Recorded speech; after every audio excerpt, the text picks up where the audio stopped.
Hello, everybody. Welcome to this webinar by Core Recruitment. Thank you very much for joining us today. Today, the topic is International Women's Day, which is a topic which is very close to all of our hearts. We've got an amazing lineup of speakers today who are going to be sharing their experience and talking on the subject. If you're watching this live as an attendee, there is a chat box at the bottom of the screen, and you can put in any comments, suggestions, or Q&A for our panel as you get to know them. This session will probably take around about 35-40 minutes. If you're watching the recording and you want to zoom around a little bit as well, the major focus of this webinar is our North American market. If you don't know Core Recruitment, we're an international recruitment specialist, and we have offices in North America, Europe, Africa, and the Middle East. And DE&I is one of the major pillars of our business that we're very passionate about. Hence the reason for getting so involved in International Women's Day. So I'm going to start off with Fatini, who is going to give us a little bit about herself and her background. And Fatini, if you can get us started off talking about recruiting, retaining, and developing female talent, that would be brilliant to get started. Oh, well, first of all, hi, everybody. My name is Fatini. I've been working in the hospitality industry for the past 20 years of my life, and starting on my career, just working in a restaurant and working my way up till get where I'm at now. And 20 years ago, I am very blessed that I was actually with a female-owned restaurant owner, and I learned a lot from her. And so from that point on, and I just start, like, she really strongly advocated about like women in leadership. So I learned a lot from her. So from that point on, it really inspired me. And so it pushed me that I got involved a lot with Asian American here in Atlanta, Georgia. And then so I really want to see women blossom even more. And even though at that time I was married, have a kid, single mom now, but yet I'm still pursuing my career. So I am very encouraging to a lot of female out there that never stop chasing your career and dream that you can basically do it all. Fatini, I'm just going to back up because you said like 5 things in there that were really good that you didn't really elaborate on so much. There's a whole life story there with that as well. Yeah.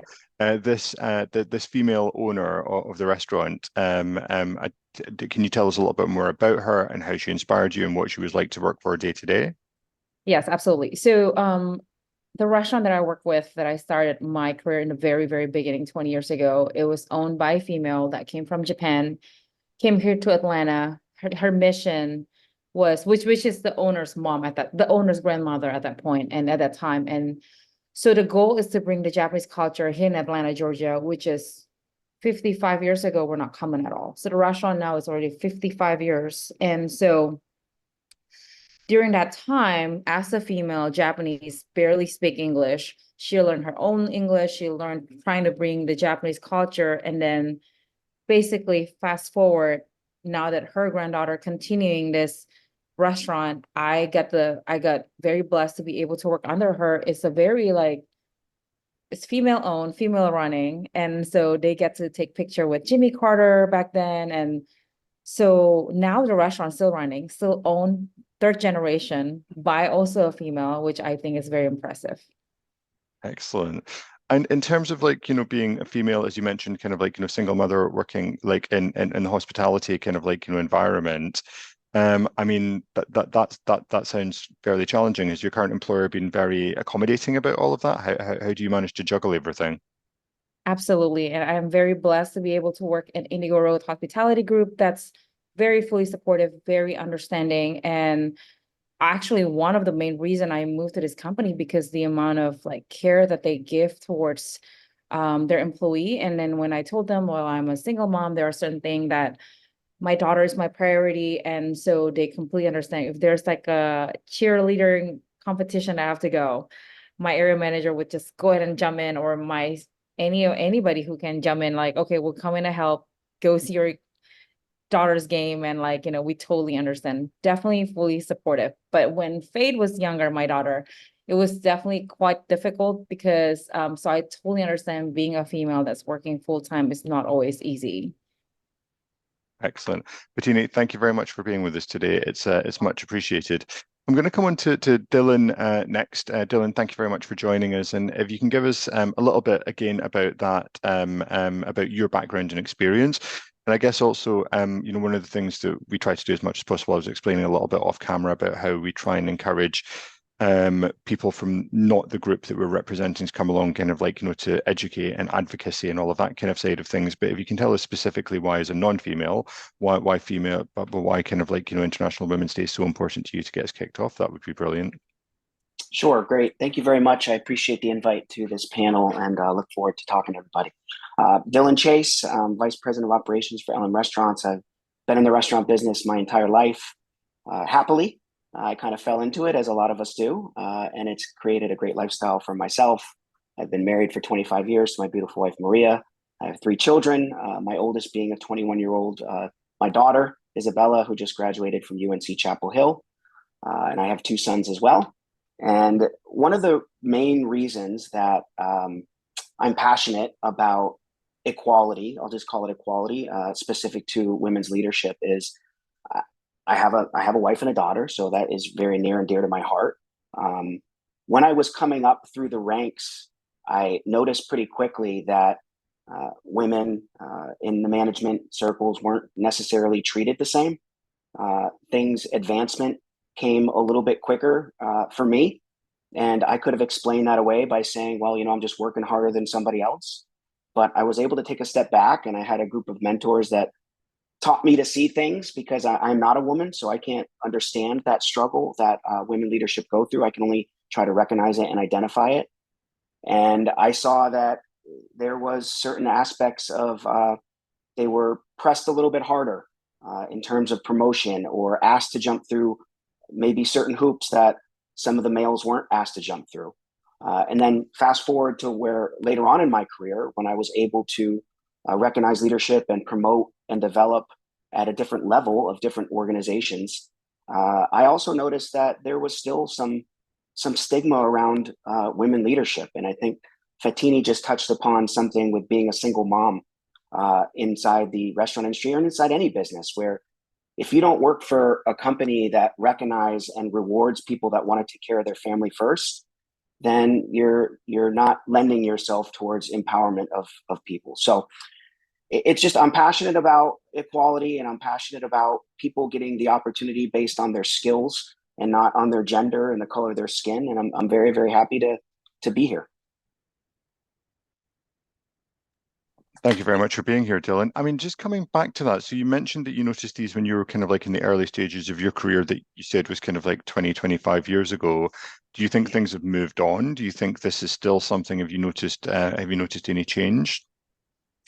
Well, I've definitely noticed change. I mean, I don't think 25 years, well, there was no Zoom 25 years ago, so we wouldn't have been doing Yeah. this, right? But I don't know that it was as out in the open, right? I think there was a lot of conscious bias out there that people just kind of lived with, and there's still unconscious bias. So yes, I think that things have moved on, but to me, it's personally difficult to look at the society that we're in, and look at the different opportunities that people don't get based on their gender, and think that we're anywhere close to where we need to be. So we're better than we were 25 years ago, but 25 years ago, we weren't where we needed to be. So I think we're not where we need to be. Excellent. Dylan, thank you very much for being with us. Much appreciated. Angela, I'm going to come on to you next. And if you can give us a little bit about yourself and your background, and then kind of like, if we can go into that kind of like recruitment, development, kind of like, question, that'd be fantastic. Absolutely. Hi, everyone. I'm Angela Jackson, Senior HR Director for Hornblower Group. I have a lot of experience within the hospitality industry, as well as retail and even maritime industry.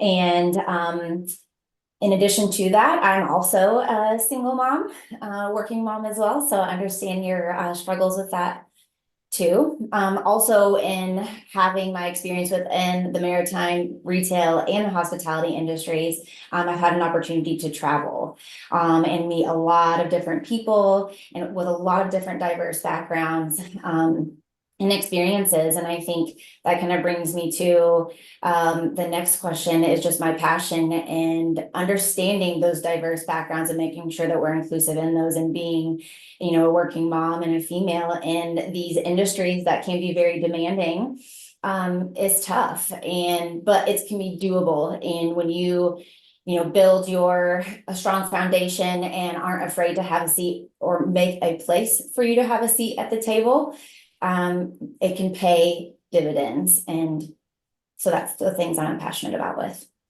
And Angela, for those who might not know Hornblower Group, could you just tell us a little bit about the business and what you guys do? Because I think it's fascinating. Yes, it's a global corporation, but we have a lot of different, many different things, but a lot of different cruises, a lot of dinner cruises. There are ferry and transportation cruises, as well as different experiences, land experiences that you have. Excellent. And traditionally, it's part of my ignorance, is that a male-dominated environment? Is it female? Is it fairly mixed, or does it depend on the Definitely job male function? dominated. Yeah, Okay. definitely male dominated. But we have a lot of female presence in there as well, and especially on the maritime side of things. That's the one that we really like to empower and speak about, because it's fascinating to see the growth within the diversity there. Excellent. Thank you very much for being with us, Angela. Much appreciated. Got my fingers crossed that we can hear Georgia. Hello. Hooray! Georgia, thank you very much for being with us. That's amazing. Can you give us a little bit about yourself and your background? And if we can go into that recruiting, retaining, and developing female talent question, that would be brilliant. It's a good day, Georgia. Yes, absolutely. I'm Georgia Zaryckyj. I am the Director of Sales at Zaryckyj in Miami. So for those of you that do not know, the part of the larger company is Caprice Holdings based in the UK, but Zaryckyj is actually the only US brand at the moment, but we are looking to expand further into the US. So very exciting times ahead. So, I mean, it's quite interesting what everyone said today so far, because I was the opposite, and I was given this opportunity when I was actually in the UK, and that was back last year. And the opportunity was to come over to Miami for 6 weeks initially. Now nearly a year in, but anyway. And had I not been, had no commitments at that stage of my life, then that opportunity just wouldn't have happened for me. So, it's a flip kind of reverse situation. But I was able to just pack my bags and leave and start a life here, even though I didn't know it was going to be for much longer than 6 weeks at the time. So, I think it's interesting to hear the different dynamics and the place that you're in your life at the time, and whether you can actually take on more, or if you have to stay within, your country, and what is actually available to you in the future.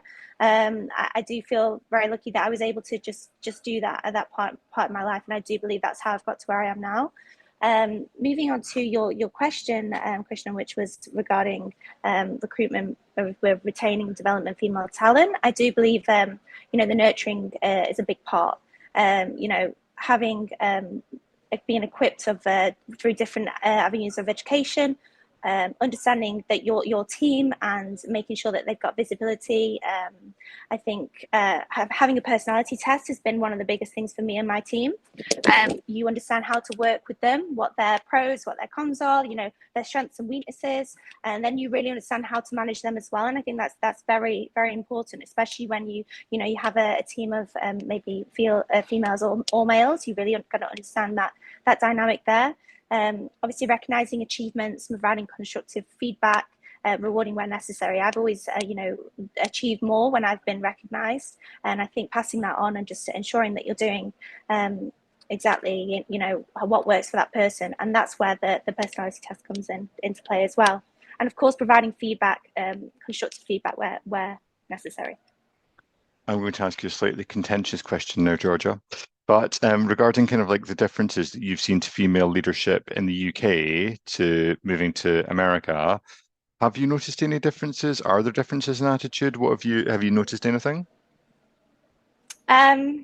Yes, so it's another reverse situation where my previous role, I was surrounded by female leaders. I'm now probably the only female director in my company, and so that's been challenging in having my voice heard, in different ways, and just understanding how to navigate that. I think I had a very inspiring leader beforehand in my previous role, and she always lifted me up. She was always there to guide me and listen to my problems and provided a solution with me. Whereas, I've been completely alone since being here, and there is definitely a difference. I think in terms of the team on the floor here, obviously I'm at Sexy Fish is a bar and restaurant. I should have said that. Our team is completely mixed, but just from the management and director level, they're predominantly males. Understood. That makes a lot of sense. Just to mix it up a little bit, we'll come to Angela with the next question to start off with in terms of supporting women and girls into leadership, what we can be doing and what you've been doing within your organization to move people through the ranks. And I think a lot of this question comes down to the fact that diversity kind of moves sometimes in a bit of a triangular motion, that there's lots kind of like at the front line and then less as we get kind of like higher up the pyramid. So Angela, can you give us a little bit about what you've been doing in your current and previous positions on that? Yeah, I think, with this, especially women, sometimes it's easy for us to label ourselves as, or have a victim mindset.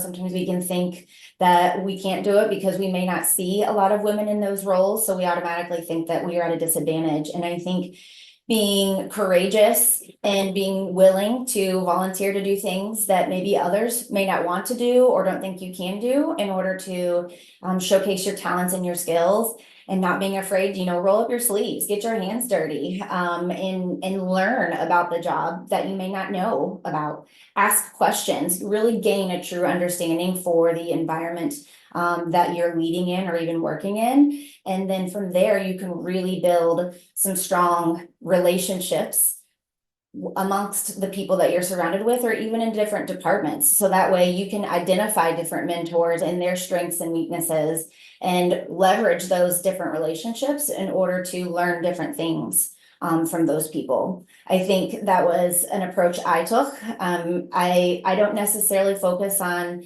idolizing or mentoring one person or finding one person to help me, right? I have a lot of different people from different backgrounds in order to make sure that I can leverage their strength for one piece of a weakness that maybe I have and a different person for another.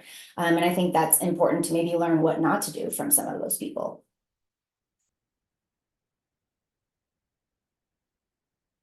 Oh, I think you're muted. I'm going to come back onto Dylan with the same question. Dylan, over to you.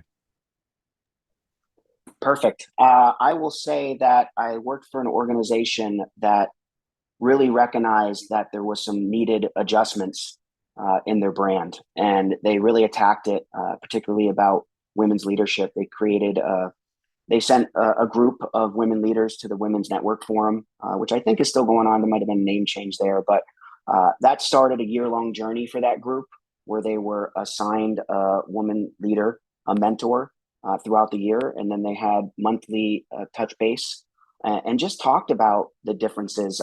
I can't necessarily mentor a woman in that type of situation because I haven't been through what they've been through. And just allowing women leadership to talk about things, to talk about situations and subjects that you might have all gone through, and recognizing, maybe it was because I was a woman, or maybe it wasn't. Just having that conversation, it was so important, having that mentor. And they did a really, really nice job with that. And really, foundationally, it was just recognizing that there are differences. And I mentioned it earlier, and I'll say it a lot, but there are these unconscious biases that people have, and kind of peeling it back and understanding why they're there or where they come from can help us all address it. So I think that's a big part of not only retaining, but recruiting. And making sure that you're talking about being open to different types of leadership, whether it's on your social footprint or your recruiting pages. You have to have it out there. And then, of course, you have to back up what you have out there and make sure that it's not just a recruiting tactic. It's actually reality in your culture. My current company does a phenomenal job with that. We're run by a very independent, strong woman leader who's a mom to 4 kids. She's on the board of the NRA.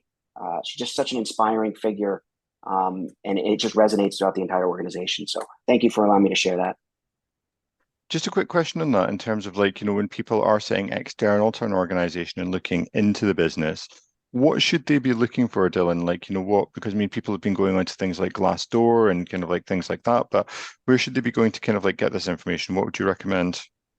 I mean, I think you can find out some things from Glassdoor and some of those other websites. And, I think people are quick to look at those websites and say, well, you only hear the negative. And I think that some of that is true. But if you're looking at an organization, and if you're an organization that's looking to attract different types of talent, you need to have that in your recruiting dialogue. You need to have that as part of your foundation for what your company represents, whether it's in the images that you put out, the different people that you put out to speak about different things in the community, your community involvement when it comes to not only women leadership, but all different types of leadership. You want to be a very well-balanced organization, I believe, in the year 2024, and rightfully so. So you've got to walk the walk and talk the talk. And I think that's really, when you're looking at it from an external point of view, you're looking to validate that the things that you hear, whether it's on Glassdoor or LinkedIn or different places, are actually the reality of what's happening within the four walls of the company.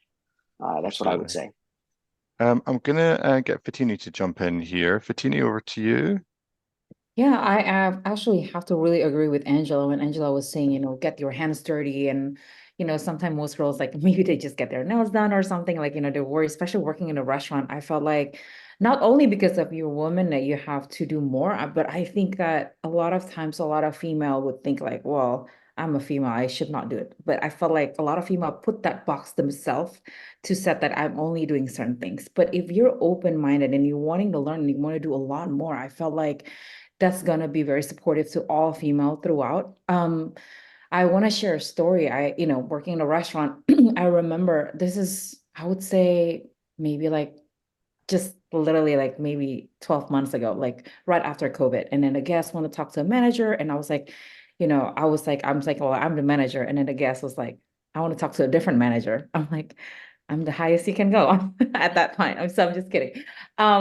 So at that point, I know exactly what the guest was referring to. They want to speak to a male. So I was politely explaining, like, I'm the current manager on duty. I can, help you with whatever you need. And so going from that point, I can choose either being offended and, and then like be mad about it, or I can just stay confident, believe in myself that I don't think that incident would dictate that I'm not supposed to be where I'm at as a leader, that I should question it. But that just pushed me even more that we need to speak more to the culture of our society, like, doing this kind of like webinar where we can talk more about like letting all the females know that you have to believe in yourself, that knowing that you deserve to be a leader, that you work hard to be in that position, and to constantly speaking it up in our society that like a female can do it too. But from ourselves, we need to push ourselves, learn more, push more, do more, get your hands dirty, go to that extra mile. And speaking of being a single mom and being difficult, I think that one thing that I learned from my company is currently at Indigo Road is if I can't, then I have to ask for help. And sometimes I think my ego can come to it because like, while I'm trying to prove myself and not being vulnerable and like not asking for help, I think that being strong is great, but sometimes get that safe space with the company you work with and have that belief that they have your back, and being vulnerable, saying that I needed this help. I needed this time off from my family. I needed this. And if that, and I am very glad that my company are speaking the same thing, that all about the equality, making sure as a female understanding that you should have like a healthy work environment, healthy work balance, work-life balance. And so, but you have to advocate for yourself, So just in summary, I think wanting to learn, get your hands dirty, and also be allowed, able to advocate for yourself as well. Excellent. Angela, I think you were going to come back to you. Yes, I just wanted to comment on a few things that both Dylan and Fatini said. Dylan was talking a lot about just the importance of sharing stories. So I wanted to comment with Hornblower Group. We're doing something similar with a panel and showcasing that throughout Women's History Month, throughout the month of March, not just International Women's Day, but encourage them to share their stories. And, I mentioned being in more of a male-dominated industry, specifically on the maritime side. it's a great chance to leverage that. And then also you find out who your contacts are. We have a really cool story that we like to share where we have a captain that started out as a housekeeper, which if you think from a gender bias or an unconscious bias, you might think that mostly women would be in that role, right? And then mostly men would be in a captain's role. And she worked her way all the way up. And so that's a favorite story to tell. And, Fatini, I loved how you said, we think how we're supposed to be based on maybe the way that we look, and we have to speak for ourselves. And I have my lipstick on, I'll have my nails done, and I jumped in and did an emergency boat drill with one of the vessels that I was visiting. I went and served tables too, just a little bit later after that when they were doing some sort of test. So you can't be afraid to jump in. We might look a little different, we might look fabulous while doing it too, but doesn't mean that we can't get the job done. So I just wanted to comment on that. It's a good comment. Thank you very much for that, Angela. Much appreciated. We're going to come into any kind of public figures, speaker, individuals who have kind of really inspired you and why. This doesn't necessarily need to be people in terms of celebrity. It can be kind of other individuals as well. If we start off with Georgia on this one, that would be great. Yeah, I think I actually touched on it before, in that my previous manager, who was always there to listen to me dissect what I was telling her and help me put the problem into perspective, as well as find a solution. She'd never give me that solution, but she'd really, help me to understand how to get there. And I truly believe that this has helped me to manage a team since then, and take on certain aspects of how she managed me. I just don't think you should ever underestimate the power of your colleagues, the management around you, and learning from the team. And I've taken that with me throughout my whole career since working with her, and she's a very good friend still now. So she's definitely an inspiration to me. But I also have recently been listening to Noreen Ahmed. She has a podcast called Inspiring Women in Hospitality.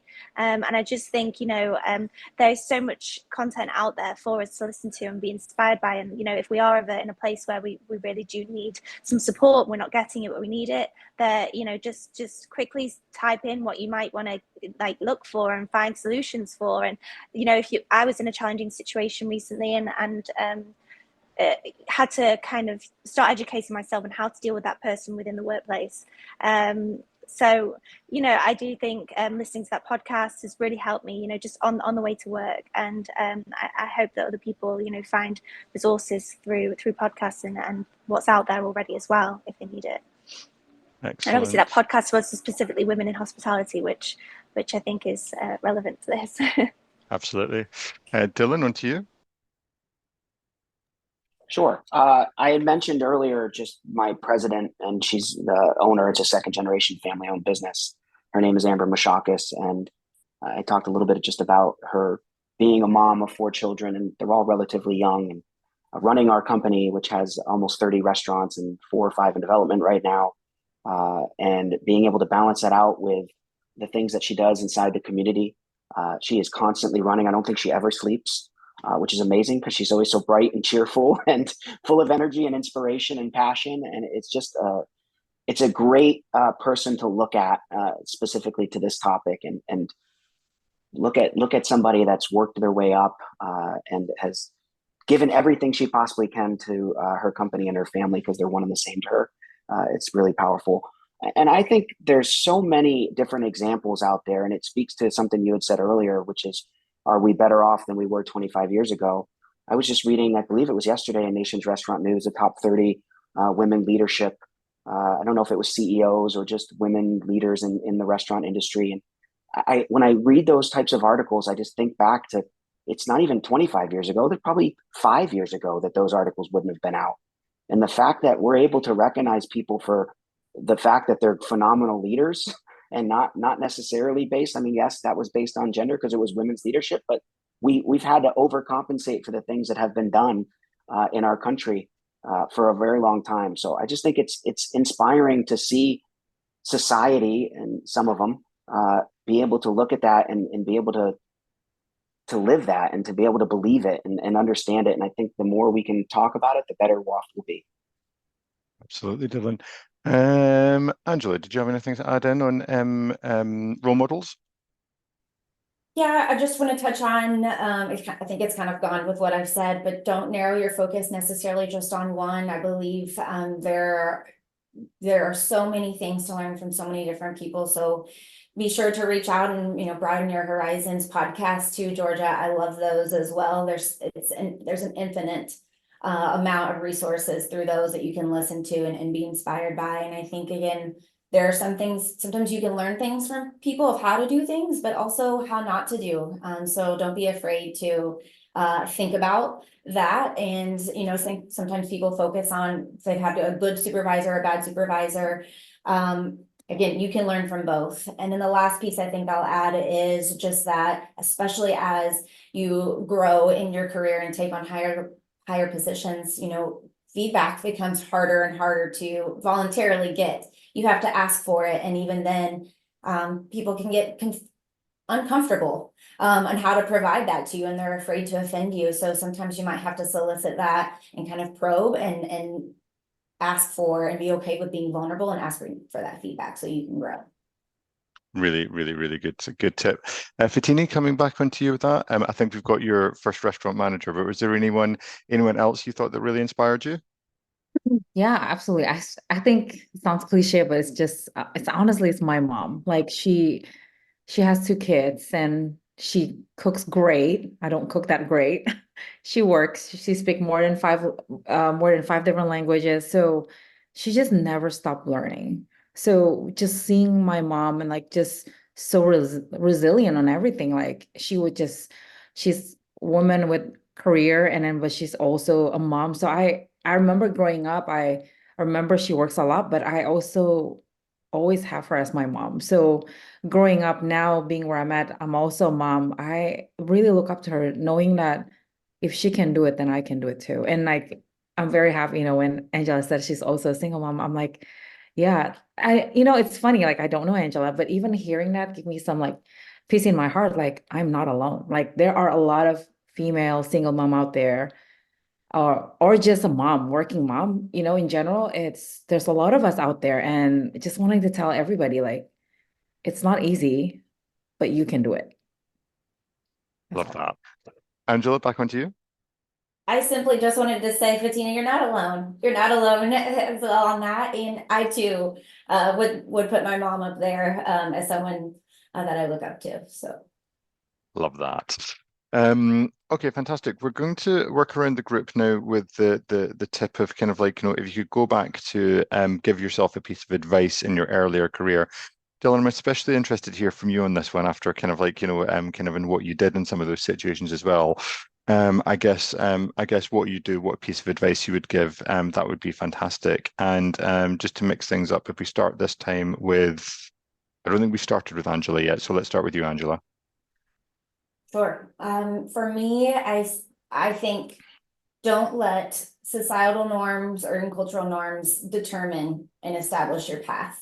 Whatever your path is, let it be, own it, and there's going to be mishaps along the way, but keep pushing through.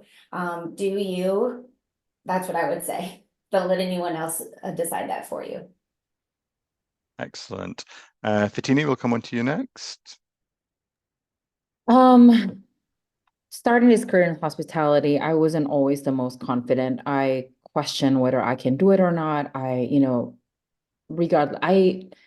never think that just because I am female that I can't do it, but sometimes being in a society where I remember coming into my first conference in my current company, it was not that many female. And then I put myself in that box that maybe I should put myself in the corner.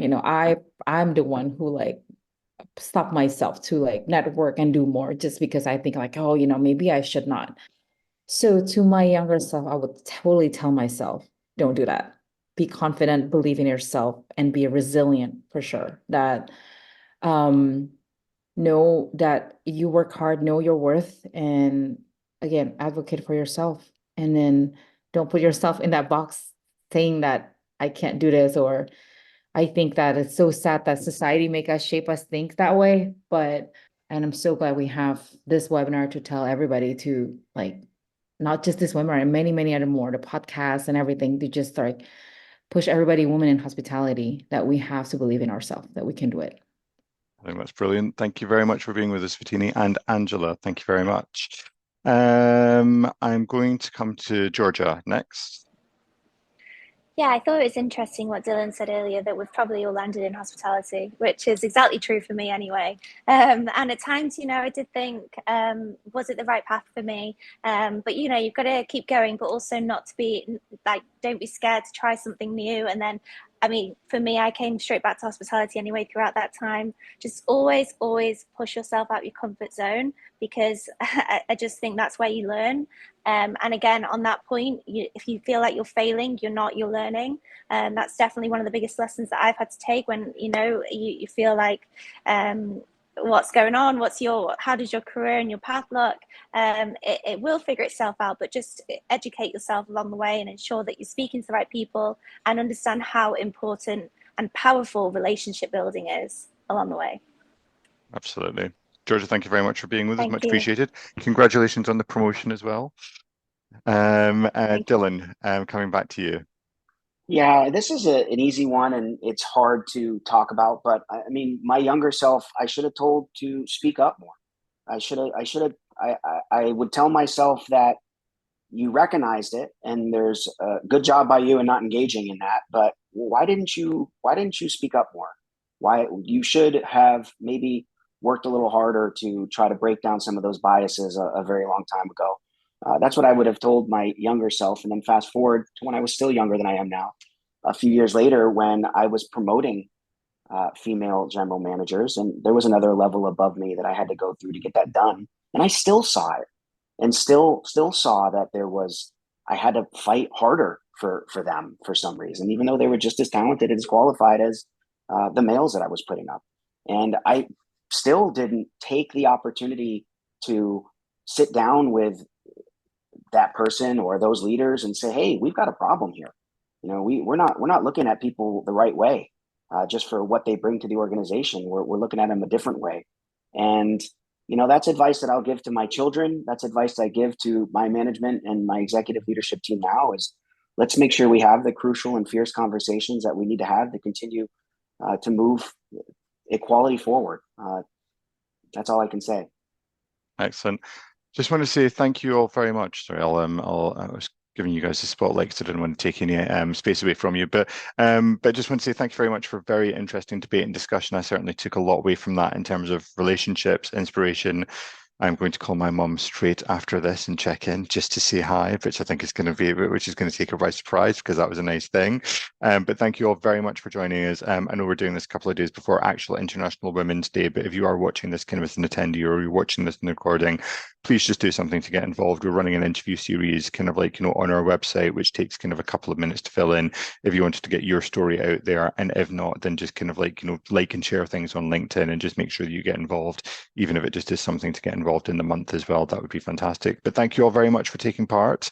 Look forward to seeing you all in person some stage soon. I will be in Miami soon, Georgia, so I'll definitely look you up.